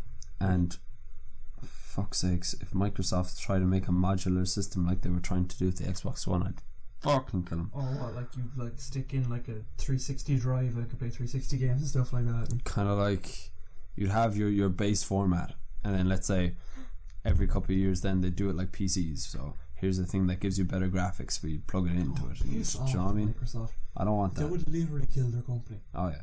No one would ever go near them again. Then, like, you wouldn't need a console then. You just need a PC. Yeah, you just get PC. Like, you just go, why the fuck would I ever buy an Xbox? Like, I think if they did that, they're going to kill their own company. Yeah. No, I think Microsoft have taken some good steps now, I have to say. You know, I have been critical of them. I am on the Xbox side. I think Sony not opting for crossplay was a very bad mistake. Is really, really going to hurt them in the long run. Backwards compatibility. Like in the short run, it's not too bad. But Sony, like there's like 2 games that support crossplay: Minecraft and Fortnite. Yeah. And Fortnite's going down anyways. Yeah. But like I think in the long run, when it gets to like other games and bigger things, it's really gonna hurt Sony. And I don't see why they're holding out. Like fucking Nintendo, the biggest like other company, wary, fucking agoraphobic, scared of the outside world company. It's like crossplay, fuck yeah. That's what the players want. No, I get that, because like 10 years ago, if you'd said crossplay to Nintendo would have looked at you and told you to fuck off. Oh yeah. Because like we're Nintendo, we don't, we don't mingle with you scum. Yeah. Because the thing is, Sony aren't seeing the bigger picture, right? If you've got a game that sells on the Switch, the Xbox, and the PlayStation, right? All in total, you're going to get more sales for that. Yeah. That game. Because everyone's buying it because, oh my god, I can play with my friend who has a Switch, or oh my god, my friend's got a PlayStation, I've got an Xbox, I can play together, we can both play together. Yeah, I don't need to switch consoles. I don't need to switch I consoles. can just stick with the one I have, and that's that, and I can play with everyone. Yeah. Like, how long has the gaming, like, since online play was a thing, I think everyone's been clamouring for crossplay. Oh like, god, we yeah. all thought it would be so cool to play with our friend who had an Xbox. Yeah. But it just was never a thing. No. And we were all like, I wonder when it's going to happen. And it's happening. Yeah, it is happening. The two companies that we want to do it the most Yeah. are, like, agreeing with it. Mm-hmm. And Sony can say, like, it's to protect our players all you want, but, like, okay, I will, like, even you have to agree with this, the online scene for Xbox and Microsoft is a lot more toxic than Nintendo's and Sony's put together. It's a lot more fucking, you're an N-word. Oh god, yeah. Yeah, I will. You beat me in this game, I'm reporting your account and I'm shutting you down and I'm hacking you. You're like, relax, man. Yeah, I can agree with that. Like on Sony, I have like been sent voice messages saying like, good game, man, played well. I've had stuff like that. Like I've never been sent anything bad on Sony, and like neither have I on Xbox, to be fair, but I don't play a lot. And like on Nintendo, like you'll be castrated. Oh yeah. For sending something like that. Like Sony, like you can report their account. Sony will look at the message and go, all right, that was out of line. Yeah. Nintendo will be like, fuck them, we're going to the house, taking their Switch and fucking burning it. Yeah. But Microsoft's like, you want to call someone a racial slur because they just beat you 1-0 in FIFA? Fucking have at it, buddy. No, I definitely agree with you there. Like I think before crossplay is fully realised, there needs to be like a figuring out of whose filter do you use. Well, I would actually suggest that they use an outside source. I would much rather have a dedicated outside source, like a third party monitoring a third party monitoring system. Someone comes in, you know. I can't see Nintendo agreeing to that though. I can't see Nintendo going, yeah, okay, I can. I can agree. Like Nintendo being like, yeah, it's ours or nothing. Yeah, because like the majority of Switch players, like Nintendo people, are kids. Yeah. Because that's like the safest console to get for your child. Yeah. Like obviously it's not just kids. You've people who just enjoy video games that they'll buy the Switch. But like I'm getting Switch man at Christmas. I'm getting the goddamn Switch. But it's kids. It is kids. Like because it's parents going like, well, the Nintendo DS was great for kids back in the day. Surely the Switch is the same. Yeah. And it kind of is, because like Nintendo doesn't publish 18's content for the most part. No. So like I can't see Nintendo letting their young audience onto a chat room where someone is gonna excuse the word I'm about to use. You're gonna be like, oh, you're a faggot, you're a queer. Yeah. Why did you beat me? You're a hacker. Get off this game. Yeah. Like you can't have a 6-year-old exposed to that when they just want to play a bit of Fortnite. Yeah. Like that's horrible. But at the same time, right, going on about 6-year-olds playing Fortnite, that's when, you know, the age rating on games needs to be taken seriously, right? It really does, because if you're doing cross-platform, right, and you've got Fortnite, oh no, not Fortnite, Call of Duty, right, 18's rated, right, they're going to be, the majority of people are going to be within that 18 to 30 bracket, okay? You're going to have some kids that somehow managed to get one, obviously their parents just bought them. I will say the Switch, like, the parental control is fucking massive on it. Yeah. Like, you can set it to, like, on a certain day it can only be turned on for this long at this time, and then it'll just shut the fuck off, and it won't let you on until the next day. No. But like, how is that going to interface with the other two? Because the parental controls on the other two, like Xbox One and PS4, are fucking lacking. Yeah, but that's not my problem. My problem is that, you know, if you have COD 18s, right, majority of people are within that bracket, and then you have some kid on his Nintendo Switch that, you know, somehow convinced his parents to get that COD, and then they hear this kid get absolutely abused through the cross-platform system. You're never going to let your child near the fucking thing again. You're never going to let your child near the fucking thing, and that's not fair on the kid, to be fair. No, okay. Like, to be fair, like we grew up with video games, so we know the thing. Like if we walk past our child, and he was like playing COD on his headset, and we heard someone roaring abuse at him, it's like, mate, just turn off the chat. Yeah, it's okay. But like, a parent who's never been exposed to video games in their life is going to walk past that and see their child on their Switch, which they thought was safe for the child, and see them getting called like the N-word and all that, and they're going to look at it and go, you are never touching anything electronic ever again in your goddamn life. Exactly. That's not fair on the kids. That's why I feel like we need a dedicated third-party filtration company or system to come in and just look, just analyze I everything. think there should be cross-play, but not cross-chat. I don't agree with that. I think there should be I cross-chat. don't think there should be cross-chat because it just gets too messy. Well, that's why I'm saying like bringing a third-party system as a sort of like an adapter. And I don't mean to generalize Xbox players. Like, I know Xbox players, like, you're not. I'm talking about like you're a race of people. You're like, people who play Xbox are generally nice. Yeah. They're a bit moody when they lose a game, but who fucking isn't? Yeah. But then you have those people. Like, Xbox is the worst online community ever. Like, it goes like World of Warcraft. Fucking it goes World of Warcraft, Logan Paul fans, Xbox Livers. No, I think it goes World of Warcraft, and even then, like Logan Paul, League of fucking Legends. Oh no, League of Legends is top. League of Legends. Yeah, League of Legends. They're at the fucking. Do you remember the controversy where League of Legends had to shut down chat because it was too toxic for players? I actually don't think unless it's pro play where you need it, you can't use chat. But but like I think. Could you imagine exposing that like a stereotypical 12-year-old gamer on the Xbox to some 6-year-old playing on his Switch or on his PS4, and he getting absolutely abused and he just doesn't know what to do? Well, see, that's why I bring it back to the age but rate. You can't monitor chat either because it's too quick. There's too much back and forth. Like, monitoring messages is fine because the system can read the text and go, no, there's some of our buzzwords. But like when you're monitoring chat, it can't just be like, oh shit, fuck, can't keep up. Two people talking. No, but like what I'm saying is, alright, if someone gives you abuse online, right, what's the first thing you do? You probably mute and block them, right? But a child doesn't know how to do that. A child doesn't know how to like go into the settings and mute the chat. Like, I think you're giving kids a lot less credit than they deserve. I mean, when you started playing your DS, like, probably, if you were like me at least, you delved into that motherfucker to find out exactly how to do exactly everything. What does a child do when you start shouting at a child? Child freaks the fuck out. And I think like it's the same as which he's gonna freak out. He's not gonna know what to do. And the first thing he's gonna do is like, I need to tell my mum.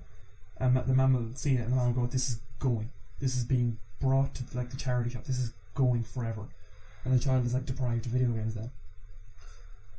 Like, I think text chat should be allowed, but not voice, because it's too hard to monitor, and it's too hard to like. It's too hard for a system to like quickly shut off. It just seems like, the biggest problem with cross-platform chat is just the Nintendo. Crossplay. No. The biggest challenge of fucking CrossFit is people dropping the weights. God damn it. Fuck you. No, it's the Nintendo element, right? You take Nintendo out, right, and you have cross-chat between PlayStation and Xbox. That's much more ideological. Okay, like they're not going to mix perfectly, but at the same time, like a 16-year-old playing his PS4 doesn't know how to handle like some prick on Xbox Live or on PlayStation Network roaring at him. I get that. Yeah. But at the same time, like, I think Nintendo needs to take this step. They're kind of like North Korea. They're very isolationist. Isolationist. No, but you know what I mean. Yeah, I do. Like, they're very like, it's our way or the highway. You need to keep up with our standards. We don't need to keep up with yours. Yeah. Like, so I think like the voice chat should be allowed between PS4 and Xbox One, and not Nintendo, because you can monitor voice chat. You see, you do that, but the problem with that is then I actually don't think there's any space on the Switch for a headset. Really? I don't think, because I don't think there's any games so far that warrant it. Fair enough. Well, I could be wrong. I could be wrong. Completely wrong about that now. Yeah, I'm just saying that, just because of what Nintendo's marketed towards shouldn't affect everyone else. No, but at the same time, like, it makes it vulnerable. Like, it's just the thing about Xbox and your PlayStations is that they're consoles that work for everybody. You can have a 3, PEGI 3, PEGI 7, or PEGI 18. Yeah, but age ratings means nothing. You can go into a 7-year-old can go into GameStop and go, "Give me GTA 5." Or go into the PlayStation store and put it into the cart and order it, no questions asked. And like, I'm not saying buying overage games is bad for a child. Yeah. Like, it's fucking not. No. Because people want GTA causes children to kill their families. It doesn't. No. If you're going to parent. Yeah. Don't leave it up to the companies to do it for you. Mm-hmm. I agree with that. don't be like, well, Sony, this is 18s and you let my child buy it. Yeah, well, fuck you. You should have switched. Like, there is parental controls. Yeah. You can set up a parent account on your PS4 so that, like, whenever you try and do something, Yeah. the parental email gets an email and goes, this account is trying to buy this game. Do you approve this transaction? And, like, you can't do that. So, like, if you're going to do it, but don't be like, the child buys it and then the child buys GTA and you see him, like, shooting someone up. Yeah. And being like, Sony, fuck you. Like, one, your child's not going to fucking do that. No. Give children more credit. They do have the sense that killing people is wrong. Mm-hmm. Hurting people is wrong. Like, and like, if you're a parent, like, it's not up to Sony to tell your child, like, careful now. It's up to you. Yeah. And like, I think people have a like, fucking stereotype gamers being these angry little fucking trolls in their basement, but we're not. No. Like, for the most part, our community is a very supportive and nice place. Yeah. No, I would agree with that. Yes, there's some rotten, but like, there's some fucking terrible people. Yeah. There's some absolutely horrible human beings. That's same about everything. There's some, like, fucking half of an NFL team beats their wife. Mm-hmm. Like, does that mean the NFL is bad? Yes, but that the NFL is bad for totally different reasons. Yeah. But, I mean, like, the gaming community is a community just like every other one. Like, in my opinion, in what I've experienced, I would even say, like, the music industry is much worse than the gaming, or the music community is much worse than the gaming community, you know? Because as gamers, you know, for most of us as a whole, we can appreciate the good and the bad of things, right? Yeah. We understand what it is. If the game, I think that stereotype arises because we get very excited. Yeah. And we get like very, we grow expectations in our head. Yeah. And when they don't go our way, we do get quite upset. Yeah. Like, most of us now have the common sense to go, okay, I can't just like make my own expectation. Like, I can't go like, I want the new Call of Duty to be open world and crossplay and 600 person versus 600 person matches, and then that doesn't happen. You can't get pissed off, but you made that up in your head. Exactly. There's a difference between a company going, this is going to be in a game, and then it not be in the game, and you going, I want this to be in the game, and it's not in the game. Yeah. That's not on the company or the community or anything. That's on you just speculating. Yeah. No, it's like the difference between, you know, expectations to reality. Like, I experienced it recently in that Monster Hunter World came out.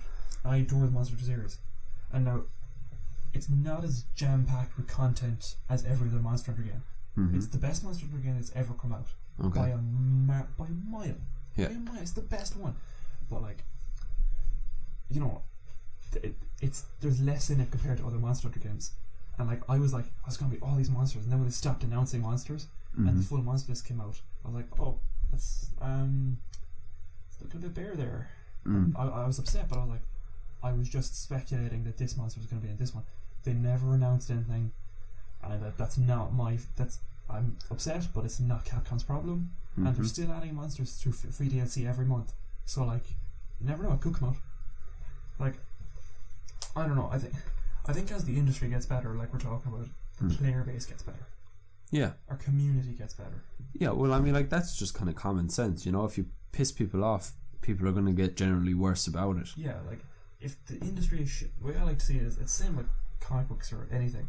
If the industry is shitty, so is the community. Yeah. But if the industry treats the community and the wider world with respect, and it does its best, and it, like, gives its fucking hardest to everything, the community is going to realise that and be like, okay, maybe I shouldn't be getting pissed off. Yeah. Maybe I shouldn't be sitting alone at my computer writing hate comments to people because the game didn't turn out how I wanted it to. No, I definitely agree with that. And that's why, you know, one of the things I kind of don't like anymore is this sort of long build-up we get to when a game is announced and when a game is released. The games were announced years before they come out. Like, fucking just do it. Because 3 months. 3 months is a nice. It gives enough time to get hype. Yeah. But like, it gives enough time to get hype, but not enough time to formulate mental expectations in your head. Exactly. That's my problem. My problem is, you know, you wait that 5 years, 6 years, 7 years, whatever, from announcement to release that some games have done. All of a sudden, the expectations for the game are so fucking high. You'll never please anyone. If Half-Life 3 ever comes out, no one's going to be happy with it. It could be a masterpiece. It could be the greatest game ever created. And no one will be happy. No one will be happy because they were like, well, I wanted fucking Mr. Incredible from The Incredibles to come in. He didn't. Yeah. And you're like, well, fuck you, man. It's a wild and outrageous. Like, I wanted the game to be 200 hours story. Like, well, that's a fucking expectation, an unrealistic expectation you had based on the amount of time they took developing it. Yeah. Like, look at the new Elder Scrolls game. Not one single soul is going to be happy with that game. No. I'm not even going to be happy with that game. No one is going to be happy with that game. Not Yeah. one single person is going to be happy with that game because it's been so long and everyone's been like this and that. Like, as soon as they announce the location it's set in, Yeah. people are going to freak out. Yeah. Like, I'd say a quarter. No matter where they announce it, Yeah. they could announce it to take place in fucking Dublin, Yeah. Skyrim, Dublin, and you're going to lose a quarter of your audience who thought it was going to be somewhere else. Yeah. And just can't play it if it isn't exactly where they like demanded it be. Like, it's exactly what happened to Fallout 4. It's like, you waited so long, And you know what? everyone built up so much Fallout hype. 4 is a great game. It's outstanding. It is like I wouldn't go as far as outstanding. It is a good game. it is like it's the second best Fallout next to New Vegas. I would say a lot of people would debate with you, but yeah, Like, as games go, it's great. a good game. It's a solid good. one. It's like it's a game like you could easily pay full price for it and be happy. But like it's constantly on sale at like €19. Yeah. So you have no reason to complain about it. And like if you don't like it because you built up expectations in your head, don't fucking play it. But keep your opinions to yourself. Yeah. It's all fun and games to speculate and go, well, how cool would it be in this? But keep your expectations tempered. Don't go, I want fucking this much. Yeah, And you want to get this much. exactly. And it doesn't work out. I know none of you could see that visual representation, but I think you all kind of got it. Yeah, you can't, like, when you make an expectation, you have to take it with a pinch of salt that, you know, there is a good chance that what you expect is not coming up. This is an example I'm going to use. Kingdom Hearts 3 is coming out early 2019. Got Yeah. pushed back again. Okay. And it has been in development for about 85 years. It's been in development since the dawn of fucking time. Okay. It was born with the Big Bang. The code for it was born when the sun exploded. And like, it looks outstanding. It looks so good. I'm watching all the trailers, I'm keeping up with it. The combat looks fluid as it's ever been. It looks just as good. The voice acting still looks incredible. Still all your favourite Disney characters and everything. But no one's going to be happy with it. No. Because it's been in development. Like, they've been promising us Kingdom Hearts 3 since like 2005. So like, people are going to be upset that certain worlds aren't in it, that certain characters haven't made it in, that certain mechanics aren't there, that this is there, and that, and that, and that, and that, and that, and that, and that, and that, and that. No one's going to be happy with it. No one. It's going to be a good game, because I can fucking tell it's going to be a good game, because it's Kingdom Hearts and it's Square Enix. But it's just not going to please anyone. And I think because you announced it fucking 13 years ago, but like I said, as the industry grows and gets better practices, and slowly like earns our trust back, I think we as a community are going to grow. Yeah. Like, I think as more and more good games come out, our expectations get less and less wild. Yeah. And we kind of realise and we kind of go, okay, it may not have this, but it's still going to be a good game. But as like more and more shit games come out, we start to kind of go, oh, please let this be good for this reason or this reason. And like, I don't know, like, I like where the industry is now, and I like where the community is now. Because I haven't heard anyone freaking out over games not being this, not being that, in a long time.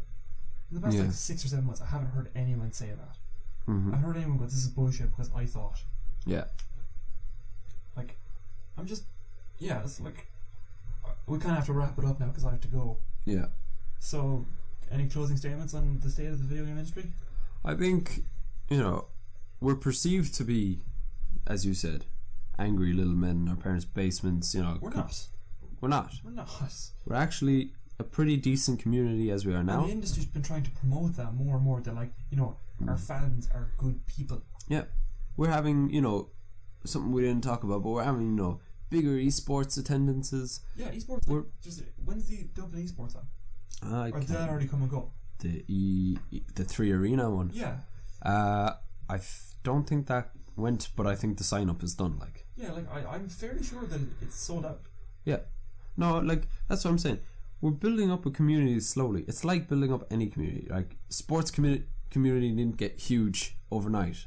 Yeah, they had to build it up. You can look at us from the outside and go, "You're just weirdos that like to play video games." Yeah. But you've never done it. And I think the industry is trying to make itself more accessible. Yeah. to newcomers who go, okay, I want to try this, and this looks like the best place to play a video game, and they do it, and they're like, oh, okay, I get this. Yeah, but at the same time, I feel like mainstream media is constantly trying to bash us. Oh, mainstream media hates us. Hates us. One gamer fucking yells. One horrible human being yells a racial slur. Yeah. Through a chat mic, and everyone loses it. Yeah, that's not representative of us as people. No. That's like saying all Nazis are representative of the German people. I may cut that out. I wouldn't, but no, you're definitely right.